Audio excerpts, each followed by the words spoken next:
نرسو کیا ہے، کون ہے، اور یہ کس طرح لوگوں کو نقصان پہنچاتا ہے۔ دیوی دیوتاؤں کی حقیقت اگر وہ ٹھیک ہیں، اگر وہ صحیح رستے پر تھے تو پھر گمراہ کون تھا؟ وہ کون سے روپ ہیں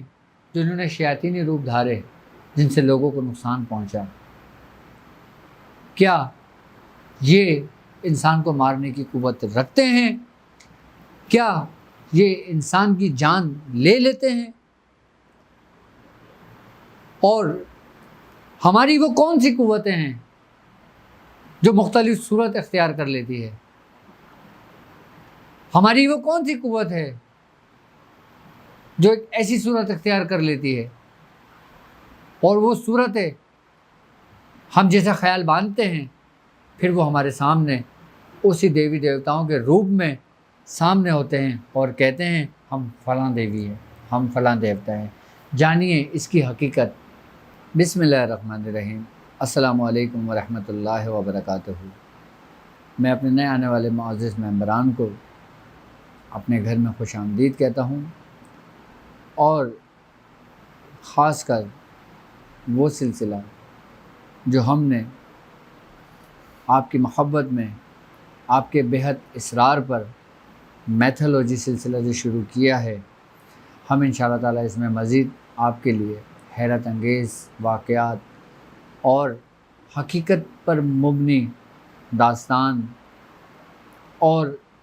کس طرح ہندوستان میں وہ ہندو پنڈت، وہ لوگ مسلمانوں کو نقصان پہنچاتے ہیں، باقاعدہ مختلف دیوی دیوتاؤں سے مدد طلب کرتے ہیں اور مسلمانوں کو نقصان پہنچاتے ہیں صرف چند پیسے کے عوض۔ ہم مسلمان لوگوں کو کس طرح اپنے آپ کو ان شیاطین سے، ان شریر لوگوں سے اپنے آپ کو بچانا ہے، اپنے گھر بار کو بچانا ہے اور اپنے خاندان کو بچانا ہے۔ جس طرح اپنی پچھلی ویڈیوز میں نے آپ سے کالی کے بارے میں گفتگو کی کہ یہ کس دیوی کا روپ تھا، پھر میں نے آپ کو شیخ سدو کے بارے میں بتایا کہ شیخ سدو کون تھا،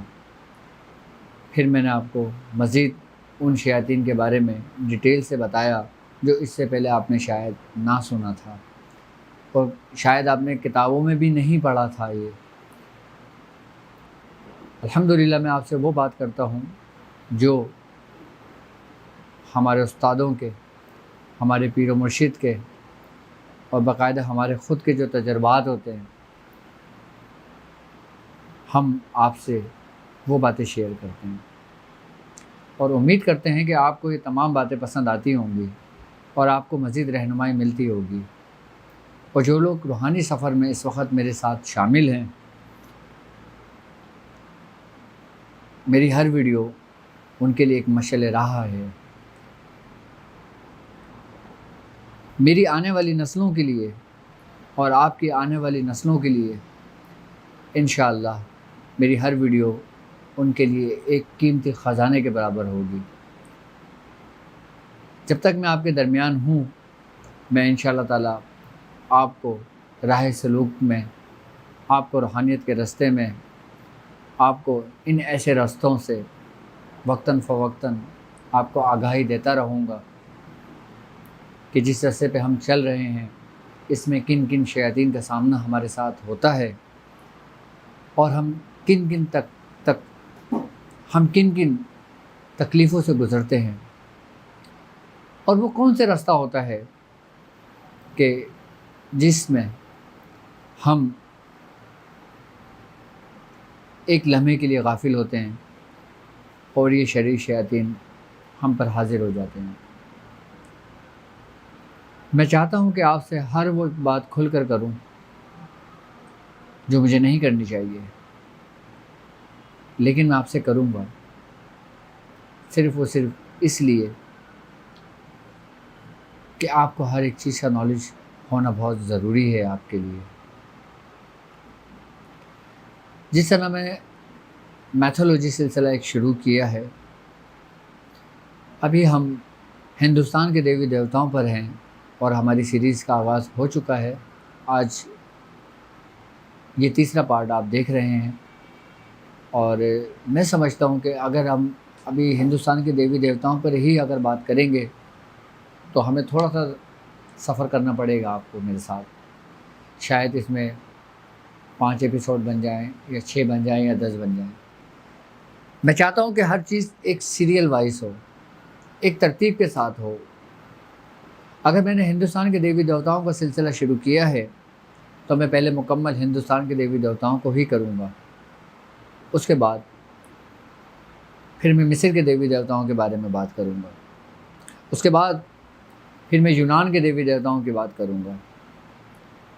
اس کے بعد پھر میں پاکستان کے متعلق گفتگو کروں گا کہ پاکستان میں وہ کون سے شیاطین موجود ہیں، وہ کون سی روحانی قوتیں موجود ہیں،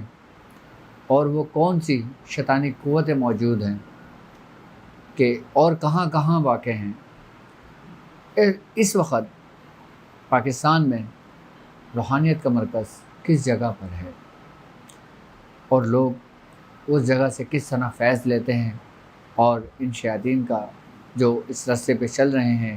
اگر سامنا ہوتا ہے تو ان سے کس طرح اپنے آپ کو بچاتے ہیں، اپنے مریدوں کو بچاتے ہیں، اپنے شاگردوں کو بچاتے ہیں۔ یقیناً اس راستے کے بارے میں آپ بہتر جانتے ہوں گے، وہ لوگ کہ جن لوگوں کو اس راستے میں چلتے ہوئے تقریباً 30 سال 40 سال 50 سال گزر چکے ہیں۔ میں انشاءاللہ تعالی ہر ایک وہ تجربہ آپ لوگوں سے شیئر کروں گا جو باقاعدہ میں نے خود کیا، اور وہ تجربات جو میرے استادوں کے ہیں۔ تو آئیے ہم اپنے پروگرام کا آغاز کرتے ہیں۔ آج ہم بات کریں گے نرسو کے بارے میں۔ نرسو کون تھا، اور یہ کیا ہے، اور یہ کس چیز کا روپ ہے، اور یہ کس طرح لوگوں کو تنگ اور پریشان کرتا ہے، اور لوگ چند پیسوں کے عوض مسلمانوں کو کس طرح نقصان پہنچاتے ہیں۔ نرسو کے بارے میں اگر میں بتاؤں تو کچھ لوگ یہ کہتے ہیں کہ جو نرسو ہے یہ ایک دیوتا برہما جن کا نام ہے، یہ ان کا روپ ہے، اور کچھ کہتے ہیں کہ یہ وشنو کا روپ ہے۔ لیکن اگر ہم حقیقتاً سے اس کو حقیقت کے بہت قریب تر اگر ہم اس کو دیکھتے ہیں تو یہ ایک برہما کا روپ ہے، اور اس کے بارے میں کہتے ہیں کہ یہ ٹوٹل 9 نات ہیں، اس کے مختلف نام ہیں، لیکن یہ روپ ایک ہی کا ہے، جس کو کچھ لوگ اپنے لہجے میں اپنے زبان میں نرسو کہتے ہیں، کچھ لوگ اس کو نارسنگ کہتے ہیں، کچھ لوگ اس کو نرسی کہتے ہیں، کچھ لوگ اس کو مختلف اپنی زبان میں مختلف نام ہوتے ہیں اس کے۔ یہ بیسیکلی جو برہما کا روپ ہے، اس کے کچھ تنتر ہوتے ہیں، اس کے کچھ منتر ہوتے ہیں۔ جو لوگ ان کی پوجا کرتے ہیں اور ان کی شکل کی ایک تصور باندھتے ہیں، اور تصور باندھ کے جس نیت سے وہ جو کام کرتے ہیں تو پھر وہ اس کی مدد کرتے ہیں، جس کی جو شخص پوجا کرتا ہے۔ ان کی پوجاؤں کا باقاعدہ سامان رکھا جاتا ہے۔ اگر میں آپ سے نرسو ہی کی بات کرتا ہوں کہ نرسو کے جو عاملین حضرات ہوتے ہیں جو ہر جگہ موجود ہیں، ہندوستان میں بھی ہیں، پاکستان میں بھی ہیں، اور دنیا بھر میں موجود ہیں۔ جو لوگ نرسو کی پڑھائی کرتے ہیں وہ باقاعدہ طور پر اس کے سامان کا اہتمام کرتے ہیں، وہ سامان جو اس کی پوجا میں استعمال ہوتا ہے، جسے وہ حلوہ پوری رکھتے ہیں، حلوہ بنا کے رکھتے ہیں، اور ایک سگار رکھتے ہیں۔ جو عاملین یا تو سگار پیتا ہوگا وہ اس کا عامل ہوگا، اگر کوئی عاملین اس کا سگار نہیں پیے گا تو وہ ضروری نہیں کہ اس کا عامل ہو۔ اور اگر کچھ عاملین ایسے بھی ہوتے ہیں کہ جو سگار نہیں پیتے لیکن وہ سگار جلا کے رکھتے ہیں اس وقت جب اس کی وہ پڑھائی کرتے ہیں، اس کی حاضری کرتے ہیں، اور پھر اپنے مقاصد کے لیے دنیا میں لوگوں کو تنگ و پریشان کرنے کے لیے بھیجتے ہیں۔ کیوں؟ کیونکہ یہ ظاہر سی بات ہے، اگر آپ کسی شیطان کو حاضر کریں گے، آپ کسی شیطان کی پوجا کریں گے، تو وہ خیر کا کام تو کرے گا نہیں، آپ کو بھلائی کا کام تو کرے گا نہیں۔ یقیناً وہ اگر آپ بھلائی کے راستے پر بھی ہوں گے تو وہ آپ کو گمراہی کے راستے پر لے جائے گا۔ کچھ لوگ، بلکہ میں یہ کہوں گا کہ کچھ ایسے بھی لوگ موجود ہیں کہ جو شارٹ کٹ کے راستے میں اس راستے پہ چل پڑتے ہیں، کیونکہ شیطانی عملیات میں اس طرح وقت نہیں لگتا، یہ بہت کم عرصے کے اندر بہت جلدی قوتیں انسان کو حاصل ہو جاتی ہیں، اور یہ وہ قوتیں حاصل ہوتی ہیں جو وقتی ہوتی ہیں، اس کا کوئی فائدہ نہیں ہوتا، کہ بہت جلدی ختم ہو جاتی ہیں۔ اب جو لوگ نرسوں کے عامل ہوتے ہیں، ان کی پہچان یہ ہوتی ہے کہ وہ اپنے پاس لال رنگ کا کپڑا رکھتے ہیں یا لال رنگ کا رومال رکھتے ہیں، یا جب وہ اس کی حاضری کرتے ہیں تو وہ لال کپڑا بچھا کر اس کے اوپر سامان رکھ کر باقاعدہ اس کی پوجا پاٹ کا اہتمام کرتے ہیں۔ آپ کیا سمجھتے ہیں؟ آپ جس کی پوجا پاٹ کرتے ہیں، آپ جس کو حاضر کرنے کی کوشش کرتے ہیں، تو کیا یہ وہ خود آتے ہیں کیا؟ نہیں، یہ ان سے منسلک جو شیاطین جنات ہوتے ہیں، جو شیاطین ہوتے ہیں، جو بدروح ہوتی ہیں، جو خبیث ہوتے ہیں، جو وہ بد مذہب لوگ ہوتے ہیں جو بے ایمان موت مرتے ہیں، ان کے جو ہمزاد بھٹکتے ہیں، وہ آتے ہیں۔ اور جس شیاطین کی موت جس طریقے سے اس کی زندگی میں ہوگی، وہ اسی حساب سے بھی لوگوں کو نقصان اور اتنی ہی تکلیفیں پہنچاتا ہے، کیونکہ یہ وہ شیاطین ہیں کہ اگر یہ کسی کے پیچھے لگ جائیں تو کہتے ہیں کہ یہ اتنی آسانی سے جان نہیں چھوڑتے۔ ابھی ہم بات کر رہے ہیں صرف نرسوں کی، اب میں آپ کو اس طرح سمجھاتا ہوں کہ جیسے ایک شخص ہے، اس کے اندر اچھائی بھی ہے، اس کے اندر برائی بھی ہے۔ اب میں اگر کوئی اچھائی کا کام کرتا ہوں تو وہ نیکی کی صورت اختیار کر جاتی ہے، اگر میں کوئی بد عمالی کرتا ہوں یا میرے اعمال غلط اور بد ہوتے ہیں تو وہ بدی کی صورت اختیار کر جاتی ہے۔ اب یہ دو وہ صورتیں ہو جاتی ہیں، ان کو جتنی قوت، جتنی طاقت، جتنی آپ کی تصور ہوتا ہے، جو آپ کی قوت ارادی ہوتی ہے، جتنی اس کے اندر پختگی ہوتی ہے، وہ اسی طریقے سے اس صورت کو اختیار کر جاتی ہے۔ اگر آپ کسی چیز پہ پریکٹس کر رہے ہیں، جیسے ہمارے ساتھ چلنے والے لوگ پریکٹس آف میڈیٹیشن کر رہے ہیں، ڈاٹ والی پریکٹس کر رہے ہیں، روحانی مشق کر رہے ہیں، ان لوگوں کے لیے یہ بات بہت اکثیر ہے جو میں سمجھانے کی کوشش کر رہا ہوں آپ لوگوں کو۔ ہم کوئی اچھا کام کرتے ہیں نا تو وہ ایک صورت اختیار کر جاتی ہے، وہ نیکی کی صورت اختیار کر جاتی ہے، اور ایک وقت ایسا آتا ہے کہ پھر وہی نیکی جو ایک صورت اختیار کر جاتی ہے، پھر وہ ہماری معاون اور ہماری مددگار ہو جاتی ہے۔ یہ سارا کام آپ کے تصور سے ہو رہا ہوتا ہے، یہ سارا کام آپ کی سوچ سے ہو رہا ہوتا ہے، یہ سارا کام آپ کی قوت ارادی سے ہو رہا ہوتا ہے، یہ سارا کام اس روحانی قوتوں سے ہوتا ہے جو آپ کے اندر محفوظ اور آپ کے اندر پوشیدہ ہیں، جس سے آپ لوگ غافل ہیں۔ اگر ہم کوئی چیز پڑھتے ہیں تو یقیناً جب تک ہمارے اندر یہ قوتیں ہیں، یہ بیدار نہ ہو، تو ہمارے لیے وہ پڑھنا اور نہ پڑھنا برابر ہے، سوا ثواب کے یا کچھ نہیں ہے اس کے۔ اب جس طریقے سے میں اپنی بات کرتا ہوں یا ان لوگوں کی بات کرتا ہوں جو اس رستے میں ہدایت کے رستے پر ہیں، اپنے بزرگان دین کے رستے پر ہیں، اپنے اولیاء کرام کی رسی کو انہوں نے مضبوطی سے تھامی ہوئی ہے، آپ یاد رکھنا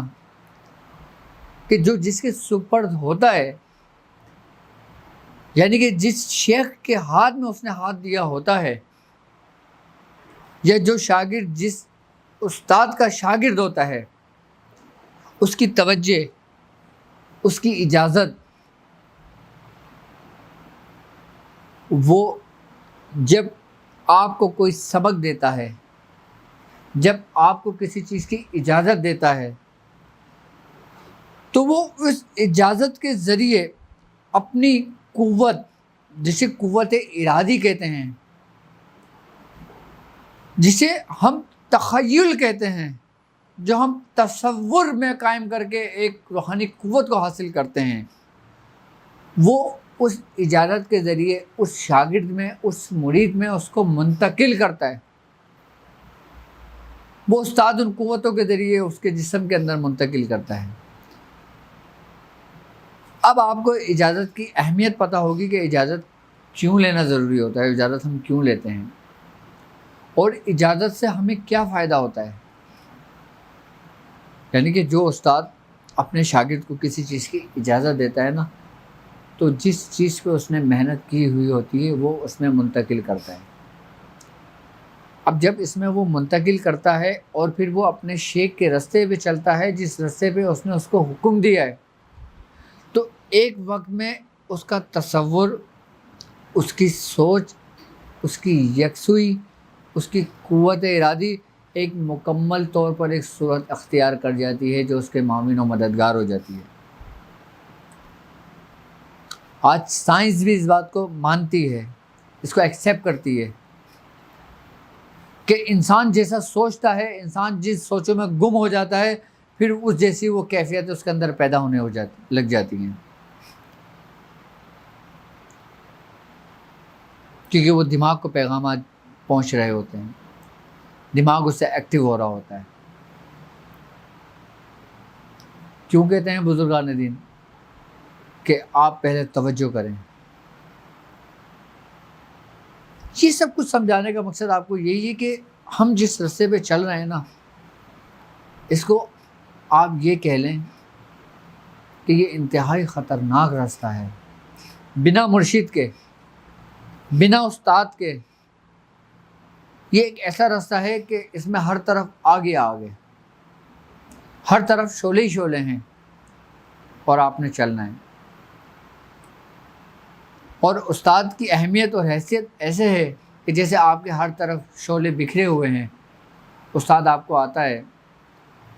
اور آپ کو اپنے سمت لیتا ہے، اور پھر آپ وہاں سے آپ کو اس رستے سے گزار دیتا ہے۔ جس طرح میں نے ابھی آپ کو سمجھایا کہ ہمارے اندر جو روحانی قوت ہے، جو ہمارے اندر نیکی کا عنصر جو ہے، وہ ایک حیولے کی صورت اختیار کر جاتا ہے، اسی طرح جو لوگ اس رستے سے بھٹک جاتے ہیں، ابھی میں عام لوگوں کی بات نہیں کر رہا، ابھی میں ان لوگوں کی بات کر رہا ہوں جو اس رستے پہ چل رہے ہیں، پھر کس طرح وہ رحمان کے تابع ہو جاتے ہیں اور کس طرح وہ شیطان کے تابع ہو جاتے ہیں۔ کیونکہ ہر قوت انسان کو ہضم نہیں ہوتی، ہر پاور انسان کو ہضم نہیں ہوتی۔ جس طرح نیکی کا میں نے آپ کو بتایا، انسان کی پاورز و قوتوں کو بتایا، ان پاور اور ان قوتوں سے نیکی نے آپ کے نیک اعمال نے ایک صورت اختیار کری تھی، اس طرح یہی قوتیں ہر انسان میں موجود ہیں۔ ایک اگر غیر مذہب شخص یہ کام کرتا ہے تو اس کے اندر بھی یہی قوتیں موجود ہیں۔ اب میں آپ کو بتاتا ہوں کہ وہ کون سی صورت اختیار کرتے ہیں اور اسے کیا کہتے ہیں۔ اب مثال کے طور پر اگر ایک شخص اس رستے پہ چلنے والا وہ اس رستے سے بھٹک جاتا ہے، جب اس کو کوئی قوت حاصل ہو جاتی ہے، یا اس کو کوئی پاور مل جاتی ہے، یا اس کے اندر ایک غرور اور تکبر پیدا ہو جاتا ہے، پھر شیطان اس کو آسانی کی طرف، گمراہی کی طرف لے جاتا ہے۔ لیکن اس کی ریاضت تو ہے نا، اس کی محنت تو ہے نا، تو کیا اس کو صلہ نہیں ملنا؟ ضرور ملنا ہے صلہ۔ یہی وہی قوتیں بیدار ہو رہی ہیں، یہی سب کچھ بیدار ہو رہا ہے، لیکن پھر وہ جو اس کے بد اعمال ہوتے ہیں، یعنی کہ پھر وہ گناہ کے کام ہوتے ہیں. گناہ سے مطلب کہ اس نے کسی کو نقصان پہنچایا، اس نے کسی کے ساتھ ناجائز کیا، اس نے کسی کو ناجائز مارا، یا اس نے کسی کو ناجائز تنگ و پریشان کیا، پھر وہی قوتیں اس کی جو نا وہ صورت اختیار کر جاتی ہیں، اور وہی صورت اختیار کر کے پھر وہ اس کے وقتی طور پہ تو معاون و مددگار ہوتے ہیں، لیکن وہ معاون و مددگار نہیں ہوتے. اس کو لگتا ہے کہ یہ جو میرے سایہ میرے ساتھ ہے یہ مجھ سے مخلص ہے، لیکن یاد رکھنا کہ شیطانی قوتیں کبھی بھی کسی کی مخلص نہیں ہوتی. اگر ان سے ایسی کوئی بات سرزد ہوتی ہے یا ان سے ایسی قوتیں ان کو حاصل ہوتی ہیں تو ہم اس کو روحانی قوتیں نہیں کہیں گے، ہم اس کو کہیں گے استدراجی قوت. اگر اس شخص کے یہی اعمال نیک کی طرف ہیں، اس نے لوگوں کو پریشان نہیں کیا، اس نے لوگوں کی بھلائی کری، لوگوں کی خدمت کری، لوگوں کو نفع دیا، لوگوں کے دل سے جو دعائیں نکلی ہیں، جو فرشتے دعائیں لے کر جاتے ہیں، تو ان دعاؤں کے عوض اللہ تعالیٰ اس کی درجات بلند کرتا ہے، اس کی روحانیت میں اس کو ترقی دیتا ہے، تو اس کو ہم روحانی قوت کہیں گے. اگر کسی شخص کو ہم نے نقصان پہنچایا ہوگا، اس سے دھوکہ کیا ہوگا، اس کو پریشان کیا ہوگا، ناجائز ہم نے کام کیا ہوگا، کوئی ناجائز ایکٹیویٹی ہماری ہوئی ہوگی، تو فرشتے اس کو لے کے اس کو زمین میں دھانس دیتے ہیں. اور جب فرشتے لے کے اس کو زمین میں دھانس دیتے ہیں تو پھر وہ انسان کی اسی صورت کے اندر اختیار کر جاتی ہے جو اس کے اعمال ہوتے ہیں. یعنی کہ نیک اعمال تو آپ کے آسمانوں کی بلندیوں پہ چلے گئے اور بد عمل آپ کے زمین میں دھانس دیے گئے. اب میں سمجھتا ہوں کہ اب آپ کو ان دیوی دیوتاؤں کے روپ کے بارے میں اچھی طرح پتہ چل گیا ہوگا کہ وہ روپ کیا تھے. اب برہما کو لے لیں، آپ وشنو کو لے لیں، آپ جس نے لے لیں، جن کے ان کے اوتاروں کو لے لیں، آپ ان کی ہسٹری اٹھا کے پڑھ لیں، آپ ان کی تاریخ اٹھا کے پڑھ لیں. انہوں نے اپنی زندگیاں ایسی ہی گزاری ہیں کہ جیسے اولیاء کرام نے اپنی زندگیاں گزاری ہیں. آئی بات سمجھ میں؟ انہوں نے اپنی زندگی میں کسی کو نہیں کہا کہ جب میں مر جاؤں تو تم مجھے پوجنا، تم مجھے اپنا دیوتا بنا لینا، یا تم مجھے اپنا بھگوان کہنا. ان کی زندگی میں کبھی ایسا دعویٰ نہیں ملا، لیکن ان کے گزر جانے کے بعد پھر لوگوں کے اندر گمراہی پیدا ہوئی، پھر لوگ گمراہ ہوئے، پھر لوگوں نے ان کو دیوی دیوتا بنا لیا، پھر ان کی پوجا کرنے شروع کر دی، پھر ان کی مورتیاں بنا لی. اور میں آپ کو ایک بات بتاؤں، خیر میں یہ بات کہوں گا کہ ہندوستان اور پاکستان کے اندر مسلمانوں پر حضرت امام احمد رضا خان بریلوی کا ایک بہت بڑا احسان ہے ان مسلمانوں پر کہ انہوں نے مسلمانوں کو گمراہی سے بچایا. انہوں نے اپنے فتوے کے ذریعے، اپنے علم کے ذریعے، اپنی روحانیت کے ذریعے لوگوں کو ایسی گمراہی سے بچایا جو آج ہندو گمراہی پہ لگے ہوئے ہیں. جس طریقے سے ہندو ایک مورتی کو پوجا کرتے ہیں، آپ کیا سمجھتے ہیں کہ آپ مسلمانوں کو اگر دیکھتے ہیں تو اگر کوئی درگاہ ہے تو آپ نے لوگوں کو وہاں نہیں دیکھا کہ لوگ سجدہ کرتے دیکھتے ہیں؟ فوراً امام احمد رضا خان بریلوی نے فتویٰ دیا، آپ نے فوراً حضرت امام احمد رضا خان بریلوی رحمۃ اللہ علیہ، آپ نے فوراً ان کو فتویٰ دیا کہ یہ ناجائز ہے، یہ شرک ہے، یہ غلط ہے، یہ بدعت ہے. آپ نے لوگوں کو روکا، لوگوں میں شعور پیدا کیا. اس وقت آپ جیسی ہستی اگر پیدا نہ ہوتی تو شاید یہ بہت گمراہی، یہ بھی انہی کے راستے پر ہوتے.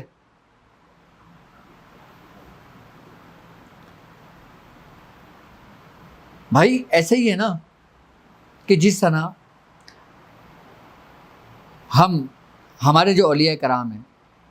ہمارے بزرگوں کے جو مزارات ہیں، ہم وہاں پہ جب جاتے ہیں تو ہم ان کی روحانی قوتوں سے استمداد لیتے ہیں نا. ہم ان کی درجات کے لیے دعائیں کرتے ہیں نا، ہم روحانی ترقی کے لیے دعائیں کرتے ہیں نا، اور سجدہ کرنا تو ویسے ہی حرام ہے، لیکن چومنا حرام تھوڑی ہے، چومنا سب کچھ تھوڑی ہے۔ لیکن یہ شعور پیدا کیا انہوں نے، لوگوں کو آگاہی دی، کیونکہ یہ بالکل ایک باریک معاملہ ہو جاتا ہے، کیونکہ انہوں نے بھی ابتدائی دور میں ان لوگوں کی جب مورتیاں بنانی شروع کریں تو یہی ان کی سوچ تھی کہ وہ اس کو چومتے ہیں، ان کو یاد کرتے ہیں، ان سے مدد لیتے ہیں۔ لیکن جوں جوں وقت گزرتا گیا یہ لوگ آہستہ آہستہ آہستہ آہستہ آہستہ گمراہی کی طرف پورے رستے پہ نکل گئے، اور پھر وہ انہی کو خدا ماننے لگے، پھر وہ انہی کو بھگوان کہنے لگے۔ جس طرح ہمارے مسلمانوں کے اندر ابتدائی حالت میں جب ایسے معاملات چلے تو اس پہ ہمارے بزرگوں نے بڑی ریاضتیں، بڑی محنتیں کری ہیں، بڑی لوگوں کی اصلاحیں کی ہیں، کہ آپ اگر کسی بزرگ کے مزار پہ جاتے ہیں تو آپ ان سے یہ نہ کہیں کہ میرا یہ کام کر دیں، میرا وہ کام کر دیں، یا میں اس لیے آیا ہوں، یا میں اس لیے آیا ہوں، یا میرا یہ مقصد ہے، یا میرا وہ مقصد ہے، یا یہ میں یہ کرتا ہوں، میں وہ کرتا ہوں۔ ہمارے بزرگوں نے بڑی تنبیہ سے یہ بات سمجھایا ہے۔ ہمارے بزرگوں نے فرمایا کہ اگر تم کسی کے مزار پہ جاتے ہو تو آپ اس طرح جاؤ جس طرح جانے کا حق ہے، آپ ان کو وسیلہ بناؤ، آپ ان کی روحانیت کو وسیلہ بناؤ۔ کیوں؟ کیونکہ وہ اس دنیا سے کامیاب ترین لوگ گئے ہیں، اور جو کامیاب لوگ جاتے ہیں نا ان کے جو تصرفات ہوتے ہیں نا، ان کی جو روحانیت ہوتی ہے نا، پھر وہ اسی جگہ پہ قائم مقام ہوتی ہے جس جگہ پہ وہ آرام فرما رہے ہوتے ہیں۔ اب جس جگہ ایک روشنی چل رہی ہے اور ایک جگہ اندھیرا ہے، اور وہ روشنی اگر اندھیرے میں آ جائے تو پورا روشن ہو جاتا ہے۔ آپ کے اندر اندھیرا ہے، آپ اگر روشنی کی طرف جاتے ہو تو یقیناً اس روشنی کے اثرات آپ کے جسم پہ مرتب ہوتے ہیں، آپ کے اندر بھی روشنی پیدا ہوتی ہے۔ تو سر یہ گمراہی کا جو راستہ ہے نا، یہ انسان نے اختیار کیا ہے، اور یہ ان لوگوں نے اختیار کیا ہے کہ جن لوگوں کو سنبھالنے والے لوگ نہیں تھے۔ پھر یہی قوتیں آگے بڑھتی چلی گئیں، کچھ روحانیت کی طرف نکل گئیں اور کچھ ظلمات کی طرف نکل گئیں، شیاطین کی طرف نکل گئیں۔ اچھا، یہ میں آپ کو وہ بات بتا رہا ہوں، اگر یہ لوگ اپنے جن لوگوں کو کہتے ہیں دیوی دیوتا ہیں، صرف میں ان کی بات کرتا ہوں جو سرکار دو عالم صلی اللہ علیہ وآلہ وسلم کے مابعوث ہونے سے پہلے جتنے بھی نیک لوگ گزرے، چاہے وہ ہندوؤں میں ہو، مسلمانوں میں ہو، یہودیوں میں ہو، کسی بھی اس میں ہو، ہم ان کو برا نہیں کہہ سکتے کہ جو ایک اللہ کو مانتے ہوں، یعنی کہ جس نبی کے زمانے میں آئے اس کے پیروکار ہوں، اس کی شریعت پر ہوں، ہم ان کو برا نہیں کہہ سکتے، کیونکہ ہادی ہر دور میں آئے، ہدایت دینے والے ہر دور میں آئے، اللہ کے دوست ہر دور میں آئے۔ اللہ تعالیٰ کہتا ہے ہم نے ہر قوم میں ہادی بھیجے۔ ہندو بھی ایک بہت بڑی قوم تھی۔ حضرت شیخ عبدالعزیز محدث دہلوی آپ فرماتے ہیں کہ اگر آپ ہندوؤں کی ان کی تاریخ اٹھا کے پڑھیں تو آپ نے فرمایا کہ یہ اوتار میں سے گزرے۔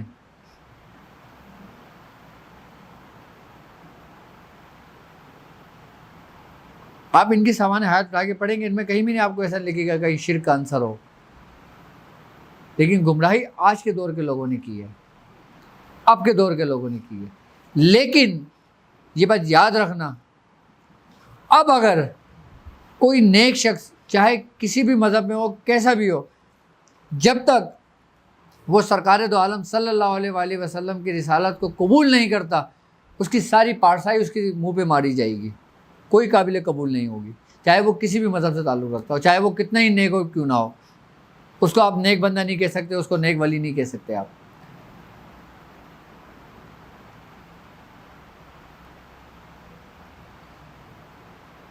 کیوں؟ کیونکہ نبی کریم صلی اللہ علیہ وآلہ وسلم کے مابعوث ہونے کے بعد پھر یہ دروازہ یہ سمجھ لیں کہ اس وقت تک کلوز کر دیا گیا. کیا؟ کہ جس نے نبی کی رسالت کو نہیں مانا وہ کافر ہے. اب جس طرح اگر ہم ابتدائی دور کی بات کرتے ہیں، حضرت ابراہیم علیہ السلام گزرے ہیں، آدم علیہ السلام گزرے ہیں، حضرت موسیٰ علیہ السلام گزرے ہیں. کوئی حضرت موسیٰ علیہ السلام کو مانتا تھا، کوئی نہیں مانتا تھا. کوئی حضرت عیسیٰ علیہ السلام کو مانتا تھا، کوئی ابراہیم علیہ السلام کو نہیں مانتا تھا. کوئی داؤد علیہ السلام کو مانتا تھا، کوئی سلیمان علیہ السلام کو نہیں مانتا تھا. لیکن سرکار دو عالم صلی اللہ علیہ وسلم کے بعد یہ تمام دروازے بند کر دیے گئے اور یہ حکم دے دیا گیا کہ جو آپ کو مانے گا وہ ہدایت پر ہے، جو آپ کو نہیں مانے گا وہ کافر ہے، چاہے وہ کسی بھی مذہب سے تعلق رکھتا ہو. کیونکہ آپ خاتم النبیین ہیں، آپ کے اوپر نبوت ختم کر دی گئی ہے، آپ اللہ کے آخری نبی ہیں،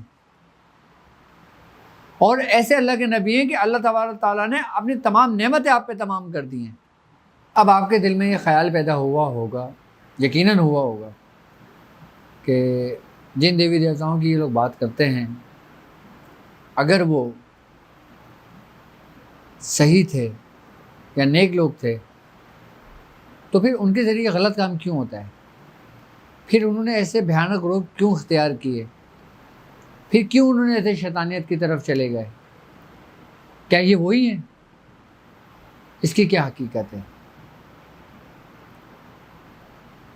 دراصل بات یہ ہوتی ہے کہ جو شخص ان کی اپنی سوچ اس منتر، اس تنتر، اس جنتر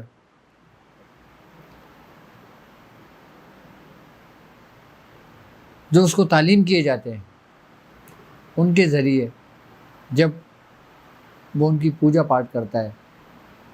تو یاد رکھنا یہ وہ نہیں ہوتے، یہ وہ ہوتے ہیں کہ جنہوں نے آپ کو گمراہی کے رستے پہ ڈالا، یعنی کہ شیطان اور اس کے پیروکار، اور وہی لوگوں کے ہمزاد. اور آپ سمجھتے ہیں کہ اگر میں ہنومان کی پڑھائی کر رہا ہوں تو ہنومان ہی آئے گا.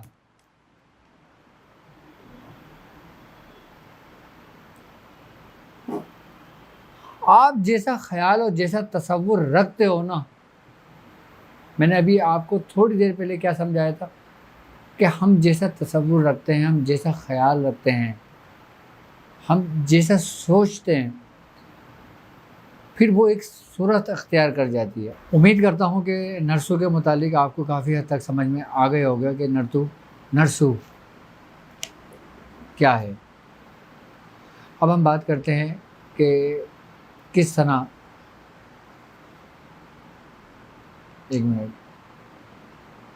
اب ہم بات کرتے ہیں کہ جب کوئی عاملین حضرات نرسو کے ذریعے کوئی انسان کو نقصان پہنچاتا ہے یا نرسو کے ذریعے انسان کو کوئی چوٹ پہنچاتا ہے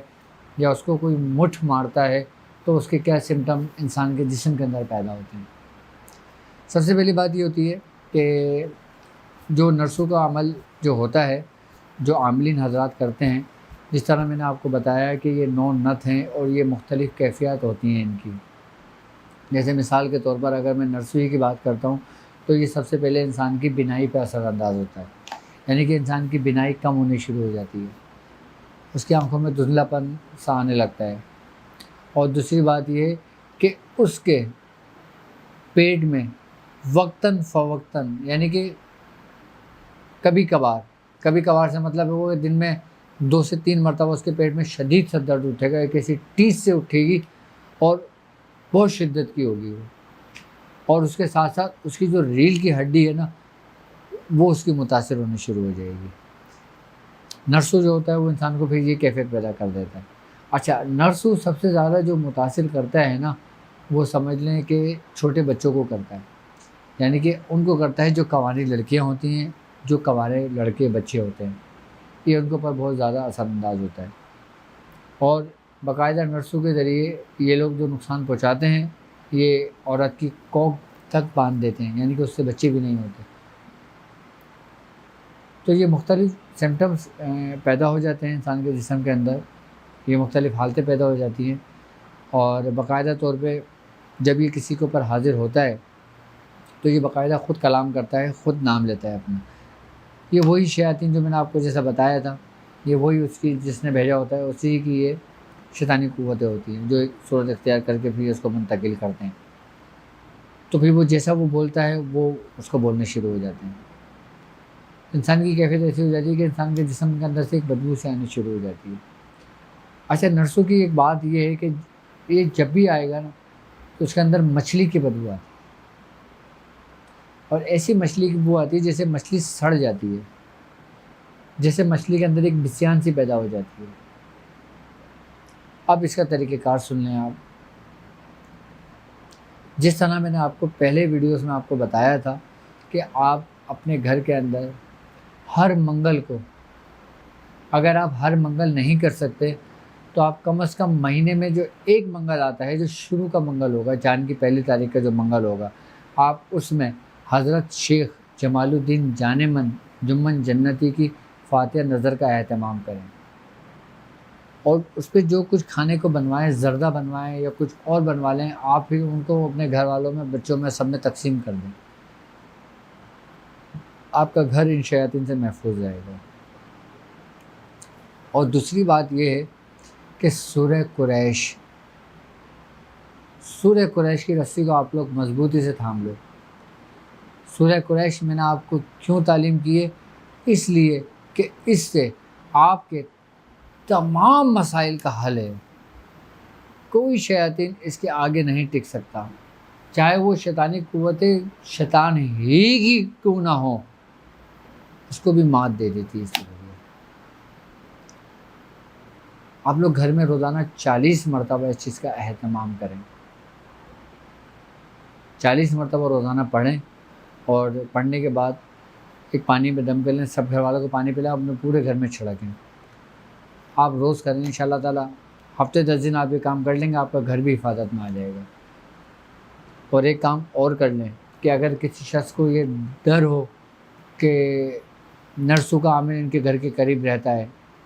یا کوئی ایسی شیاطین کا عامل ان کے گھر کے قریب رہتا ہے، تو وہ 4 کیلے لیں، 4 کیلے لے، اور ہر کیل پر 70 مرتبہ سورہ قریش پڑھ کے اس پہ دم کر دے، اور گھر کے چاروں کونوں پہ وہ کیلے ٹھونک دے۔ جب وہ چاروں کونے پہ گھر میں کیلے لگا دے گا، آپ یقین کریں کہ وہ شیاطین اس کے گھر میں داخل نہیں ہوگا۔ یہ اس کا بہترین حل ہے۔ میں سمجھتا ہوں کہ نرسوں کے بارے میں آپ کو 9 نت کے بارے میں سمجھ میں آ گیا ہوگا، کیونکہ 9 نت تو خیر ایک بڑی طویلی بحث ہو جاتی ہے، اور پھر میں وقتاً فوقتاً آہستہ آہستہ آپ کو اس کے بارے میں بتاتا رہوں گا، ٹھیک ہے؟ اب مجھے اجازت دیجیے اس حصے کہ آپ لوگ اپنا بہت خیال رکھیں گے۔ السلام علیکم ورحمۃ اللہ وبرکاتہ۔